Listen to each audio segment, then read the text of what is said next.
రోజు ఉదయం 6 గంటలకి అలారం మొగ్గగానే అబ్బా ఈ రోజు కూడా ఆఫీస్కి వెళ్ళాలా? ఈ బాస్ గొడవ ఏంటి? అని విసుగుతో లేస్తున్నారా? నెల 1వ తారీఖు జీతం రాగానే హ్యాపీగా ఫీల్ అయ్యి 5వ తారీఖు కల్లా ఈఎంఐలు బిల్లు కట్టేసి మళ్ళీ 30వ తారీఖు ఎప్పుడు వస్తుందా అని రోజులు లెక్క పెడుతున్నారా? మిమ్మల్ని ఒక ప్రశ్న అడుగుతాను. మీరు బ్రతకడం కోసం పని చేస్తున్నారా, లేక కేవలం బిల్లులు కట్టడం కోసం మాత్రమే బతుకుతున్నారా? ఒకవేళ రేపు పొద్దున మీరు ఉద్యోగానికి వెళ్ళడం మానేస్తే మీ జీవితం ఎలా ఉంటుంది? భయంగా ఉందా? అయితే మీరు ఒక పెద్ద ఉచ్చులో చిక్కుకున్నారు. దీని పేరు ర్యాట్ రేస్. ఈ ఉచ్చు నుండి బయటపడి మీ జీవితానికి మీరే బాస్ అవ్వడమే ఫైనాన్షియల్ ఫ్రీడమ్. ఈరోజు ఈ వీడియోలో మీ జీవితాన్ని మార్చేస్తే ఆ సీక్రెట్ ఏంటో చూద్దాం.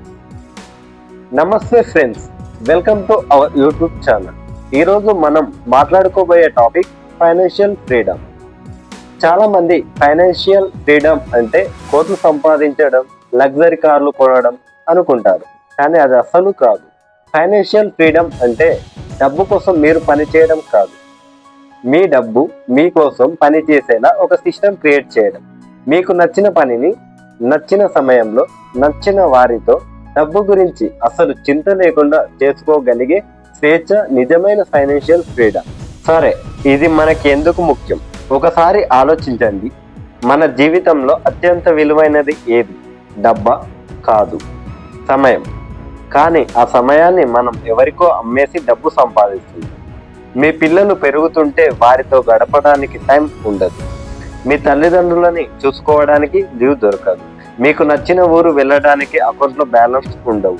ఒకవేళ అనుకోకుండా రేపు జాబ్ పోతే లేదా హెల్త్ ప్రాబ్లమ్స్ వస్తే మిడిల్ క్లాస్ ఫ్యామిలీస్ అన్నీ ఒకే ఒక జీతం మీద నడుస్తున్నాయి. ఆ ఒక్క ఆధారం దెబ్బతింటే కుటుంబం మొత్తం రోడ్డున పడుతుంది. ఈ భయం నుండి, ఈ ఒత్తిడి నుండి బయటపడాలన్నా, మీ కలలో జీవితాన్ని మీరు జీవించాలన్నా ఫైనాన్షియల్ ఫ్రీడమ్ సాధించడం విలాసం కాదు, అది మీ అత్యంత అవసరం. ఫైనాన్షియల్ ఫ్రీడమ్ సాధించడానికి 4 ముఖ్యమైన పాయింట్స్ ఉన్నాయి. వీటిని జాగ్రత్తగా నోట్ చేసుకోండి. పాయింట్ నెంబర్ 1, అప్పుల ఊబి నుండి బయటపడండి. క్రెడిట్ కార్డ్స్, పర్సనల్ లోన్స్ వంటి అధిక వడ్డీ ఉండే అప్పులు మిమ్మల్ని ఎప్పటికీ పైకి రానివ్వవు.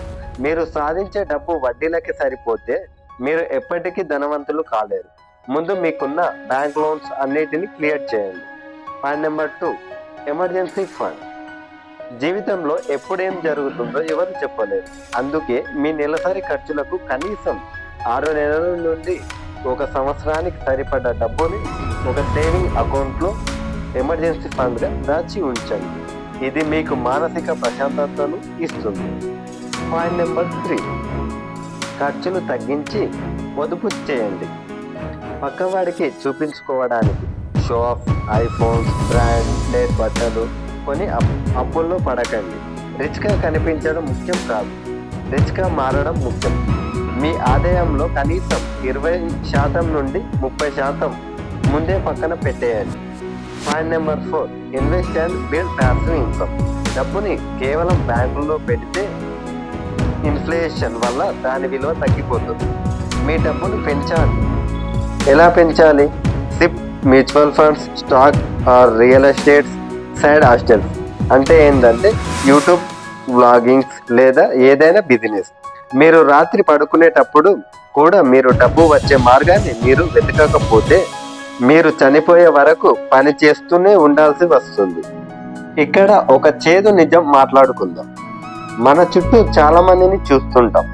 60 ఏళ్ళు వచ్చిన మోకాల నొప్పులతో బాధపడుతూ కూడా బస్సులెక్కి ఆఫీసులకు వెళ్తుంటారు. ఎందుకు? వాళ్ళకి పని చేయడం ఇష్టమా? కాదు, కానే కాదు. ఆ వయసులో కూడా పని చేయకపోతే ఇల్లు గడవదు కాబట్టి.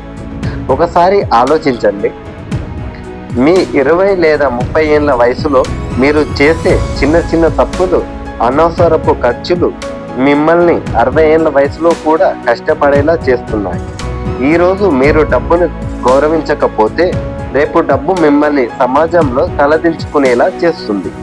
మీ పిల్లలకు మీరు ఆస్తులు ఇవ్వకపోయినా పర్లేదు, కానీ వృద్ధాప్యంలో మీరు వాళ్ళకి భారం కాకూడదు. అంటే ఈరోజే మారాలి. నా పర్సనల్ ఒపీనియన్ ఏంటంటే ఫైనాన్షియల్ ఫ్రీడమ్ అనేది ఒక రాత్రిలో వచ్చే మ్యాజిక్ కాదు, ఇది ఒక ప్రయాణం. దీనికి డిసిప్లిన్ కావాలి. ఈరోజు మీరు ఒక 5,000 పెట్టి అనవసరమైన వస్తువులు కొనే ముందు ఇది నా జీవితంలో ఎన్ని గంటలు కష్టార్జితం అని ఆలోచించండి. సమాజం కోసం, బంధువుల మెప్పు కోసం బ్రతకడం ఆపేయండి. మీ ఆర్థిక జీవితానికి మీరే బాధ్యులు. ప్రభుత్వం వస్తుందనో కంపెనీ జీతం పెంచుతుందనో ఎదురు చూడకండి. మీ ఫైనాన్షియల్ ప్లాన్ మీ చేతుల్లోనే ఉండాలి. కాబట్టి మిత్రులారా, ఈ రోజు నుండి మీ ఫైనాన్షియల్ ఫ్రీడమ్ జర్నీని స్టార్ట్ చేయండి.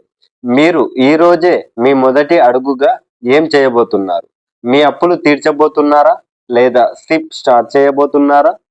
కింద కామెంట్ సెక్షన్లో నాతో షేర్ చేయండి. ఈ వీడియో మీకు నచ్చి మీలో కొంచెమైనా ఆలోచన రేకెత్తించి ఉంటే వెంటనే ఈ వీడియోకి లైక్ చేయండి. మీ ఫ్రెండ్స్ మరియు ఫ్యామిలీ మెంబర్స్కి, ముఖ్యంగా యువతకి ఈ వీడియో షేర్ చేయండి. ఇలాంటి మరిన్ని లైఫ్ చేంజింగ్ వీడియోస్ కోసం మన ఛానల్కి ఇప్పుడే సబ్స్క్రైబ్ చేయండి. గుర్తు పెట్టుకోండి, ఈరోజు కష్టపడి డిసిప్లిన్గా ఉంటే రేపు మీకు నచ్చినట్లు లగ్జరీగా బ్రతకవచ్చు. Thank you so much for watching.